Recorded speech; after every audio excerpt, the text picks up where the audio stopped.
అందరికీ జై శ్రీరామ్. ఓం నమో శ్రీ వెంకటేశాయ. ఈరోజు ఏకాదశి రోజు భగవంతుడు లీలలు విన్నా చదివినా ఎంతో మంచిదండి. అంటే ఏకాదశి రోజే కాదు, ప్రతిరోజు విన్నా మనం తరిస్తాం అన్నమాట. అంటే మనం తెలిసి చేసిన తెలియక చేసిన పాపం ఏదైనా ఉంది అంటే భగవన్నామ స్మరణ చెప్పినా మనం అంటే చేసిన పాపాలు పోతాయి అంటారు. అలా అంటే కొంతమంది ఏకాదశి ఉపవాసాలు ఉంటారు, కొంతమంది మౌనవ్రతం చేస్తారండి. ఆ రోజు మాట్లాడరమాట, ఎవరితో మాట్లాడరు, మౌనవ్రతం చేస్తారు. నేనైతే నా చిన్నప్పుడు నేను చూసేదాన్ని. ఇప్పుడంటే మౌనవ్రతం ఎవరు చేయడం నేను చూడలేదు.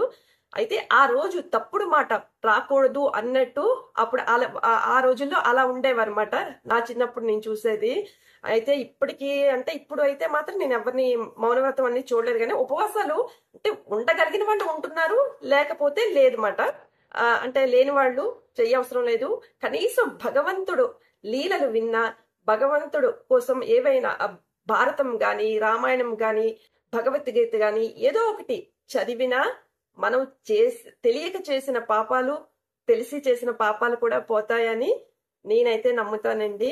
అంటే మనలో మార్పు వస్తుంది. కొన్ని ఇప్పుడు ఈ కాలంలోని ఇంకా కొన్ని ఏంటంటే మనకి అంటే కరెక్ట్ గా ఉండాలి అంటే ఉండలేమాట.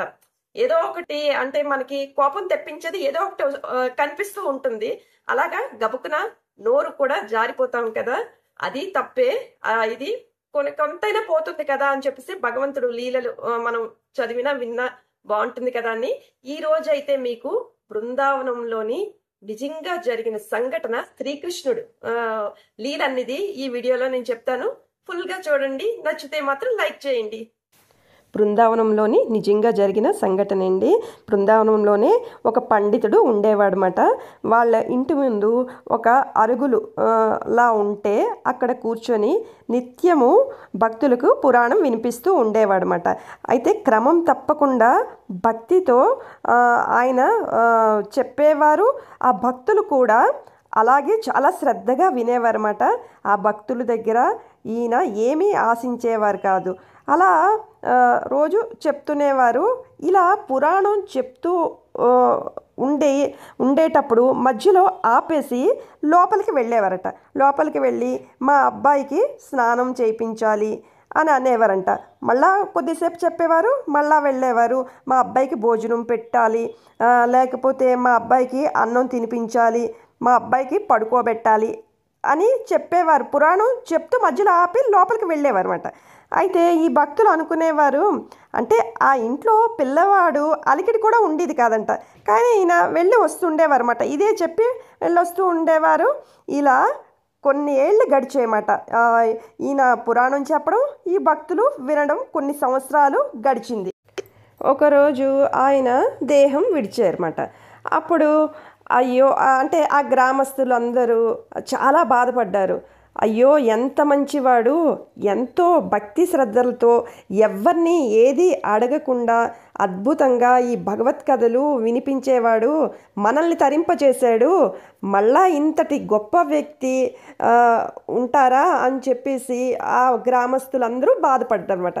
బాధపడుతూ ఉంటే అయితే ఈయనకి అంత్యక్రియలు జరిపే సన్నాహాలు చేయడం ప్రారంభించారన్నమాట.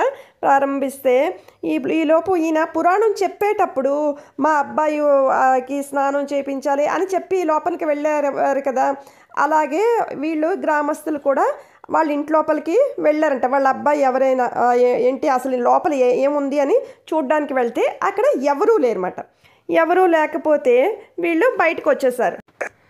అలా ఒకరోజు ఎదురు చూశారు వాళ్ళ అబ్బాయి కోసం. కానీ వాళ్ళ అబ్బాయి జాడ ఎక్కడా కనపడలేదు. అప్పుడు ఈ గ్రామస్తులు అందరూ అనుకున్నారంట, ఈ దహన సంస్కారం అంతా మనమే చేసేద్దామని చెప్పేసి ఈ గ్రామస్తులందరూ యమునా నది ఒడ్డుకు తీసుకొని వెళ్ళారంట. తీసుకొని వెళ్ళి ఆయన చితికి గంధపు చెక్కలు ఏర్పాటు చేశారంట. గంధపు చెక్కలు ఏర్పాటు చేసి తరువాత చితి అంటే నిప్పు పెట్టడానికి వాళ్ళే అనుకున్నారంట. నేను పెడతానంటే నేను పెడతాను అలా అనుకునేటప్పటికి వాళ్ళు ఎందుకు అలా అనుకున్నారు, ఈయన మహాపుణ్యాత్ముడు, ఆయనకి చేసే ఈ పని వల్ల అంటే కర్మ చేసిన వారికి ఎంతో పుణ్యం వస్తుంది కదా అని వాళ్ళు ఒకరికొకరు నేను పెడతానంటే నేను పెడతాను అనుకున్నారు. అనుకునేటప్పటికి దూరం నుండి ఆగండి ఆగండి అని ఒక పిలుపు వినిపించిందంట. వినిపించేటప్పటికి వీళ్ళందరూ అటు సైడ్ చూశారు, ఎక్కడి నుండి ఈ పిలుపు వస్తుందా అని చెప్పేసి. ఆ చూసేటప్పటికి దూరంగా ఒక 16 ఏళ్ల బాలుడు పరిగెట్టి పరిగెట్టి వచ్చి, ఈ చనిపోయిన పెద్ద ఆయన నా తండ్రే, ఈయన నా తండ్రి ఒక పని మీద పొరుగురు పంపించారు, అది చూసుకొని రావడానికి ఆలస్యం జరిగింది, నన్ను క్షమించండి, నా తండ్రికి అగ్ని సంస్కారం చేసే భాగ్యాన్ని అనుగ్రహించండి అని ఈ గ్రామస్తుల్ని ఆ అబ్బాయి అడుగుతాడనమాట. అప్పుడు ఆ గ్రామస్తులు ఆనందంతో, చూసారా రక్త సంబంధ బలం ఎలా ఉంటుందో, మనం చేద్దాం అనుకునేటప్పటికి ఆ కొడుకునే ఆయనే రప్పించుకున్నాడు అని చెప్పేసి వీళ్ళు కూడా సరే అంటారు ఈ గ్రామస్తులు. అప్పుడు ఆ పిల్లవాడు చక్కగా వేద మంత్రాలు పఠిస్తూ అంత్యేష్టి కార్యక్రమం అద్భుతంగా నిర్వహించాడు. ఆ అబ్బాయి చక్కటి పాండిత్యానికి, అంటే అక్కడికి వచ్చిన వేద పండితులు పురోహితులు కూడా ఆశ్చర్యపోతారన్నమాట. ఆశ్చర్యపోయి ఆ అబ్బాయి వర్చస్సు ఏంటి, ఎంత అందంగా ఉన్నాడో, ఆ శాస్త్ర పరిజ్ఞానం ఏంటి, ఇంతవరకు ఇంత పద్ధతిగా ఎవ్వరూ చేసి ఉండరు అని చెప్పేసి ఆ పండితులు అందరూ అనుకుంటారు. ఈ అబ్బాయి చుట్టూ ప్రదక్షిణ నమస్కారం చేస్తూ దుఃఖిస్తూ చితికి నిప్పు అంటించాడనమాట. అంటించిన తర్వాత వీళ్ళు ఏమని చెప్తారంటే గ్రామస్తులు, నాయన ఇక నువ్వు వెనదిరిగి చూడకుండా దూరంగా వెళ్ళు అని చెప్తారు ఊరి పెద్దలు ఆ పిల్లవాడికి. అలాగే అన్నట్టు తల ఊపుతాడనమాట. అలా ఊపి కొంచెం దూరం వెళ్తాడు. వెళ్ళేటప్పటికి అంతర్ధానం అయిపోతాడనమాట, మాయ అయిపోతాడు. వీళ్ళందరూ కళ్ళారా చూస్తారు. కళ్ళారా చూసి ఆ మాయ అవ్వడం చూసి అప్పుడు వాళ్ళు అనుకుంటారు, ఆహా వచ్చింది కృష్ణయ్య అని చెప్పేసి చాలా సంతోషపడుతూ, ఇన్నాళ్ళు విన్నా, అంటే ఆయన చెప్పిన భాగవత కథలు మేము విన్నందుకు మేము, అంటే కృష్ణుణ్ణి చూసే భాగ్యం కూడా మాకు దక్కింది అని సంతోషపడి ఆ గ్రామస్తులందరూ కృష్ణుడు నడిచే ఆ పాదధూళి ప్రసాదంగా స్వీకరిస్తారంట.